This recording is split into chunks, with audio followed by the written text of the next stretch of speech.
네, 오늘은 7월 7일 수요일입니다. 본문은 야고보서 3장 13절에서 18절의 말씀, 야고보서 3장 13절에서 18절의 말씀이 되겠습니다. 제가 말씀을 봉독하겠습니다.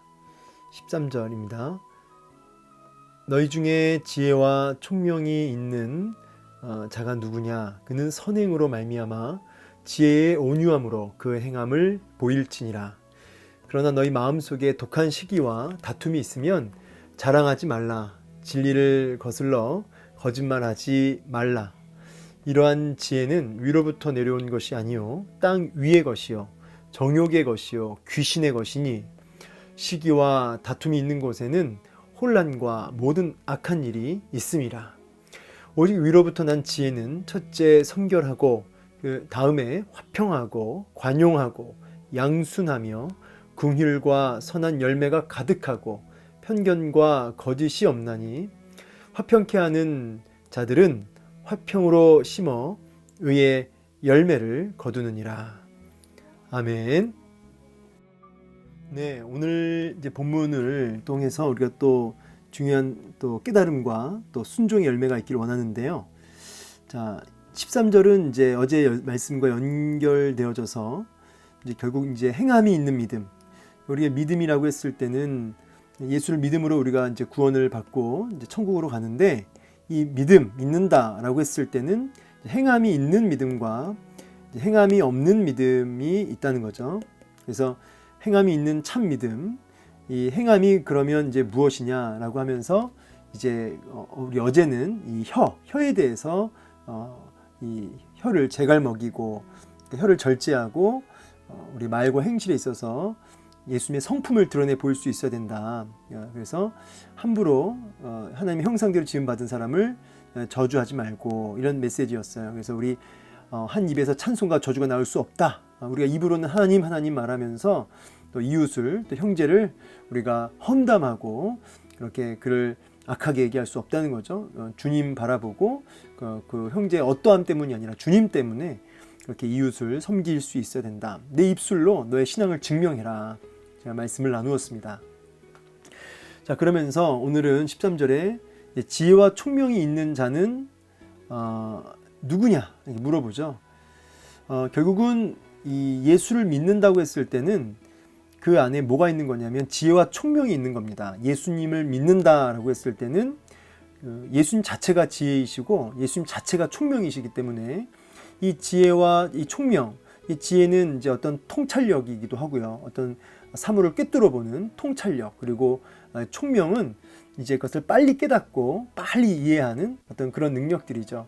우리 예수님 자체 안에 이런 지혜와 총명이 다 있으신데, 결국 우리 안에 예수를 모신다는 것은 지혜의 근본이신 지혜 자체가 되시는 예수님을 우리 안에 모실 때 우리 내면에 이와 같은 지혜와 총명이 우리 안에 이제 생기는 것이죠. 정도의 차이는 있지만 이렇게 지혜와 총명이 깨달음과 통찰력과 이런 것들이 우리 안에 주어지는 거죠. 예수님께 더 이렇게 집중할수록. 근데 우리 성도가 아니냐, 정말 지혜와 총명을 가진 자가 다름이 아니라 성도가 아니냐. 마땅히 그는 선행으로 말미암아 우리 안에 허락하신 그 지혜, 그것을 행함으로 보일지니라, 보여야만 한다는 거예요. 그러니까 여러분, 우리가 예수를 믿는다라고 했을 때는 반드시 그것을 보여야 한다. 어떤 것을 보여야 한다고요?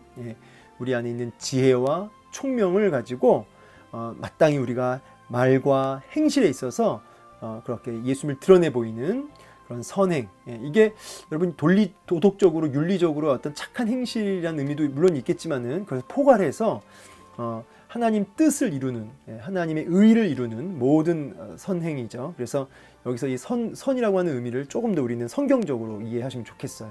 그래서 하나님의 뜻, 하나님의 의를 이루는 그 행동을 우리가 주신 지혜와 총명을 가지고 드러내 보일 수 있어야 된다는 거죠. 근데 온유함으로 보일지니라 그러죠. 온유함으로. 제가 말씀드렸죠. 이 온유함의 뜻.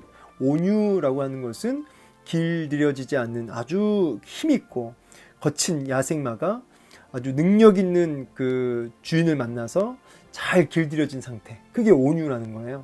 우리 안에 자기 소견에 오른 대로 막 성격대로 감정대로 막 이렇게 일어나는 모든 분노, 여러 가지 생각들, 어떤 절망, 이런 모든 우리 안에 솟구쳐 올라오는 우리 모든 본성들이 성령에 의해서, 지혜와 총명에 의하여 그것이 잘 길들여지고 컨트롤되어지고 통치받고 그렇게 온유함으로 그렇게 행할 수 있어야 된다. 그리고 그것이 보여져야 한다라고 우리에게 말씀하고 계시는 거죠. 그러니까 일부러 막 보여야 한다가 아니라 이것이 자연스럽게 보여지는 거죠. 자, 그래서 그러나 14절에 근데 그러나 이걸 뒤집는 거죠. 문제가 있다는 거예요. 그러나 너희 마음속에 독한 시기와 다툼이 있으면 자랑하지 말라. 참 놀라운 말이에요. 왜냐하면 예수를 믿고 우리 안에 지혜와 총명이 주어져서 우리가 마땅히 온유함으로 하나님의 그 성품을 드러내 보이는 선행을 이렇게 드러내고 그것이 보여지고 이렇게 되는 게 정상인데요. 참 놀랍게도 독한 시기와 다툼이 우리 마음속에 있을 수 있다는 거예요. 예수를 믿는데도, 그가 성도인데도 불구하고 독한 시기, 그리고 다툼, 여기 다툼이라고 하는 것은 어떤 경쟁심이라는 단어도 되는데, 어떤 이런 미워하는 마음, 어떤 분노가 이제 가득한 마음, 이 독한 시기라는 말 자체가 이제 분노 가득한 이런 마음이에요. 독한 시기, 분노 가득하고 경쟁심이 가득하고 야심이 가득하고 이런 게 우리 마음속에, 성도의 마음속에 있을 수 있다는 거죠. 참 깜짝 놀랄 만한 얘기이면서도 또 사실 정직하게 인정이 되는 말씀이죠. 당장 제 속을 들여다봐도 이런 독한 시기와 다툼이 있을 때가 있거든요. 예수를 믿었음에도 불구하고 이런 두 가지 마음이 우리 속에 공존하고 있어요. 왜 그럴까요? 우리 안에 있는 여전히 뭐가 있어요? 이 죄성이 있어요. 그래서 우리 로마서 7장에 가면은 정말 내 속에 또 한 다른 법이 있어. 내 마음의 법과 막 싸워서 내가 원하는 바 하나님 뜻은 행치 아니하고 오히려 내가 원치 아니하는 바 자꾸 죄를 짓는다는 거죠. 그러면서 오호라 나는 공고한 사람이로다. 이 사망의 몸에서 누가 나를 건져내랴. 바울도, 그 위대한 사도 바울도 자기 안에 이런 독한 시기와 다툼이 있음을 보았다는 거죠. 그러면서 막 거기서 막 애쓰면서 예수 그리스도께 막 나아가는, 그러므로 그리스도 예수 안에 있는 자에게는 결코 정죄함이 없나니 이는 그리스도 예수 안에 있는 생명의 성령의 법이 죄와 사망의 법에서 너를 해방하였다라고 하면서 그 예수님의 십자가를 더 의지하는 바울의 모습을 이제 우리가 로마서에서도 보게 됩니다. 그래서 그런 마음이 우리 속에 막 일어나거들랑 자랑하지 말라, 자랑하지 말고 말하지 말라, 차라리 그냥 입술을 닫아라, 이제 거짓말하지 말라, 진리를 거슬러 거짓말하지 말라, 이제 이렇게 마무리하시는데, 거짓말하지 말라, 이게 참 중요한 말씀입니다. 이 뒤에도 보면은 여기 17절에도 이 거짓이 없나니 이런 표현이 있어요. 여기서 말하는 이 거짓이라는 건 뭐냐면 이제 당장 이제 저 같은 경우는 목사니까 말을 합니다. 사랑하십시오, 용서하십시오, 하나님을 더 의지하십시오, 말을 하는데 정작 본인은 하나님 의지하지도 않고 사랑하지도 않고 섬기지도 않고 희생하지도 않아요. 자, 이것이 뭐예요? 이게 이제 거짓이죠. 이런 이중성을 얘기하는 게 이 거짓말이에요. 이중성이 누구나 있죠, 그죠? 저만 있는 게 아니죠. 여러분도 있으시죠? 근데 이런 이중성을 지금 거짓말이라고 얘기하고 있어요. 우리가 완벽할 수는 없어도 이 이중성이라고 하는 이 부분이 이제 점점점 없어지셔야 됩니다. 예수를 믿을수록 이것이 점점점 이 갭이 사라지실 수 있어야 돼요. 완벽하진 않더라도. 그래서 우리 안에 이런 독한 시기, 다툼이 결국은 거짓말하는 자로 만들어가는 거예요. 진리를 거슬려 거짓말하는 자가 되어져 간다는 거죠. 그래서 여러분, 우리 마음속에 무엇으로 가득 차 있느냐가 굉장히 중요합니다.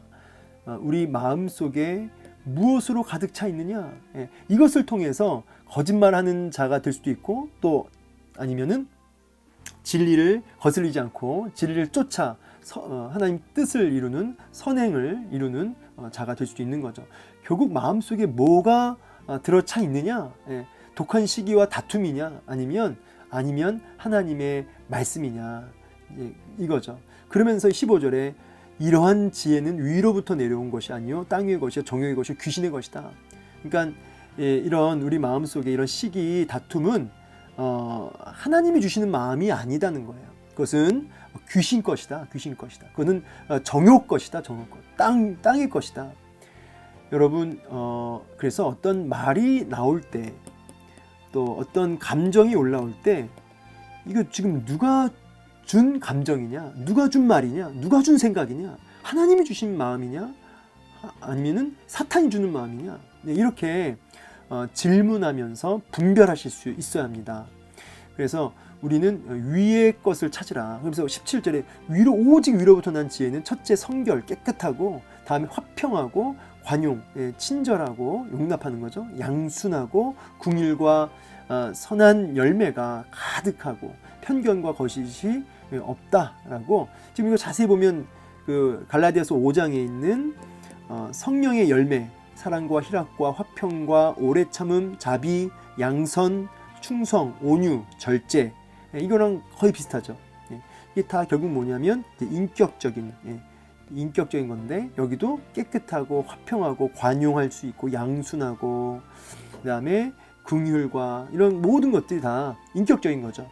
자, 이런 것들, 그리고 결정적으로 이제 거짓이 없는 모습들, 이게 다 위로부터 난 지혜예요. 그러니까 여러분, 이 귀신의 것 아니면 하나님이 주시는 것, 이것을 내 마음속에 지금 무엇이 지금 가득 차 있느냐, 무엇으로 지금 채워져 있느냐, 이것을 이렇게 분별해 보라는 거죠. 그래서 이 부분을 이제 직접적으로 좀 연결해서 보셔야 할 말씀이 골로새서 3장 1절, 2절, 그리고 12절부터 17절 말씀이 오늘 말씀의 이제 직접적인 결론이 되겠습니다. 좀 읽어 드려 볼게요. 그러므로 너희가 그리스도와 함께 다시 살리심을 받았으면 어떻게 해요? 위의 것을 찾으라. 너가 거듭났다면 위의 것을 찾으라는 거예요. 거기는 그리스도께서 하나님 우편에 앉아 계시느니라. 그러면서 중요합니다. 2절. 위의 것을 생각하고 땅의 것을 생각하지 말라. 아까 이제 그런 어떤 독한 시기와 다툼과 이런 땅의 것을 생각하지 말라. 여러분, 이렇게 여러분을 막 뒤통수 친 사람, 힘들게 한 사람, 그런 어떤 환경, 어떤 문제, 거기에 마음 빼앗기지 말라. 위의 것을 생각해라. 그럼 이제 위의 것이 무엇이냐라고 했을 때 12절에서 17절 말씀, 이게 좀 말씀이 많아서 제가 아예 스크랩을 좀 했는데요. 자, 그러므로 너희는 하나님이 택하사 거룩하고 사랑받는 자처럼 긍휼과 자비와 겸손과 온유로 오래 참음을 옷 입고, 누가 누구에게 불만이 있거든 서로 용납하여 피차 용서하되 주께서 너희를 용서하신 것 같이 너희도 그리하고, 그러면서 이 모든 것 위에 사랑을 더하라. 이는 온전하게 맺는 띠니라. 그러면서 그리스도의 평강이 너희 마음을 주장하게 하라. 너희는 평강을 위하여 한 몸으로 부르심을 받았으니 너희는 또한 감사하는 자가 되라. 그리고 이제 16절인데요. 그리스도의 말씀이 너희 속에 풍성히 거하여 모든 지혜로 피차 가르치며 권면하고 시와 찬송과 신령한 노래를 찬송을 부르고 감사하는 마음으로 하나님을 찬양하고, 무엇을 하든지 말에나 일에나 주 예수의 이름으로 그를 힘입어 하나님 아버지께 감사하라. 자, 결국은 예수의 평강이 우리 마음을 가득 주장하게 하는 건데, 그 16절에 보니까 말씀으로 우리 속에 풍성히 거하게 하는 것이죠. 그래서 감사와 찬송이 넘치게 하는 삶.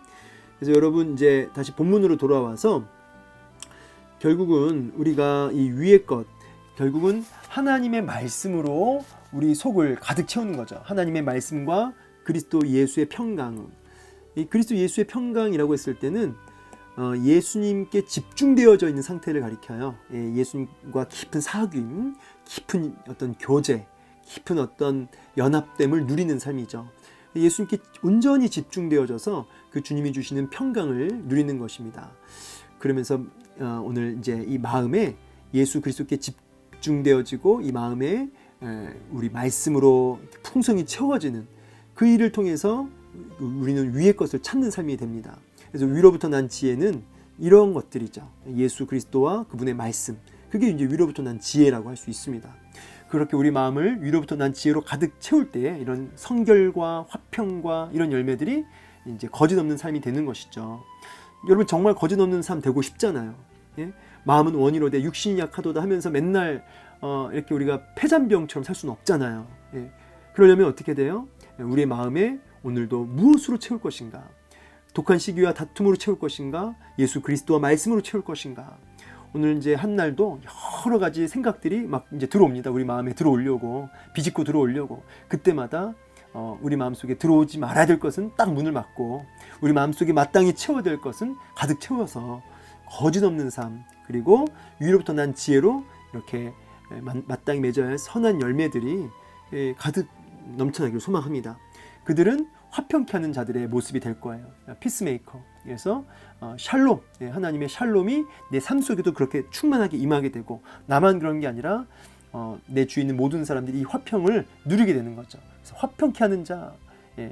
그래서 화평으로 심어 화평의 어떤 행동, 말, 삶을 이제 심어라는 표현을 했어요. 화평의 말과 화평의 행동을 통해서 열매, 의의 열매, 하나님의 뜻을 이루는 열매를 거두게 된다라는 결론입니다. 자, 오늘 말씀 마음에 새기시고요. 오늘도 여러분 여러 가지 귀신의 것이 아니라 하나님의 것으로, 위의 것으로, 땅의 것이 아니라 위의 것으로 충만하게 채워져서 정말 화평을 오늘도 심을 수 있는 하루, 그래서 의의 열매, 하나님 뜻을 이루는 하루 되어지기를, 그래서 하나님의 자녀라 일컬음을 얻게 되는, 그렇죠? 화평케 하는 자는 하나님의 자녀라 일컬음을 얻는다고 그랬잖아요. 일컬음을 받는 저와 여러분 되기를 진심으로 축복합니다. 감사합니다.